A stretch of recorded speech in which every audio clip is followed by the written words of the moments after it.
The U.S. Ryder Cup snub, Bradley's guidance for Maverick McNealy.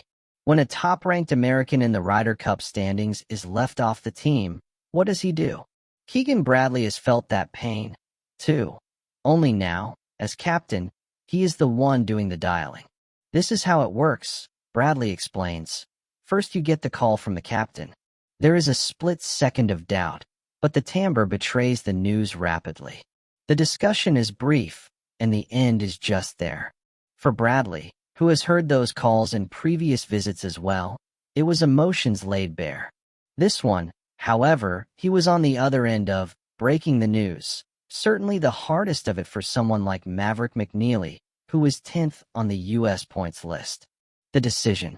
On Wednesday, Bradley made the first 6 of his captain's picks: Justin Thomas, Colin Morikawa, Ben Griffin, Cameron Young, Patrick Cantlay, and Sam Burns.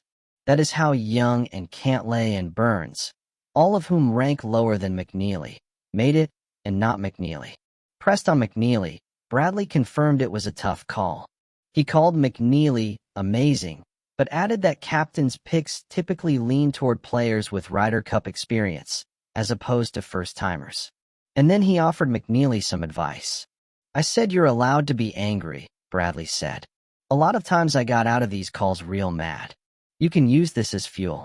I just said, be better at me and make the next team. Make the President's Cup team. I did that primarily throughout my career, and I told Mav to do what series.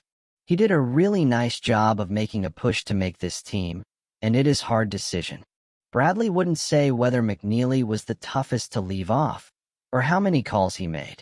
He did not say whether the calls were made before or after last week's Tour Championship, or how each player reacted when he relayed the news, which was they all reacted the same because they all simply said, "Okay, we understand.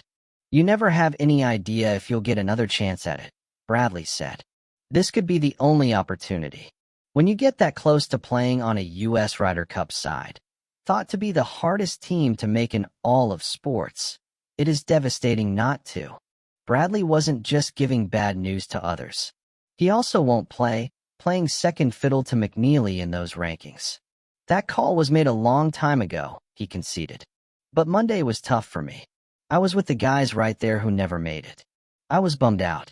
But then you realize what an absolute dream it is to be Ryder Cup captain, especially at Bethpage Black, where I came as an 18-year-old kid playing for St. John's, dreaming of playing on the PGA Tour. I never imagined being captain of the Ryder Cup, and I am coming home with a team of my own. That's what matters most." Not all calls were heartbreaking. Calling Young and Griffin, who will be making his Ryder Cup debut, Bradley said, "I was so pumped." Burns, he noted, showed emotion. "And Cantlay? Pat gave me no emotion." "Perfect," Bradley said with a grin. "I've been waiting for these calls for months." Backhand index pointing right. Who do you think? McNealy instead of a captain's pick? Let us know what you think or want to ask before the Ryder Cup tees off at Bethpage Black.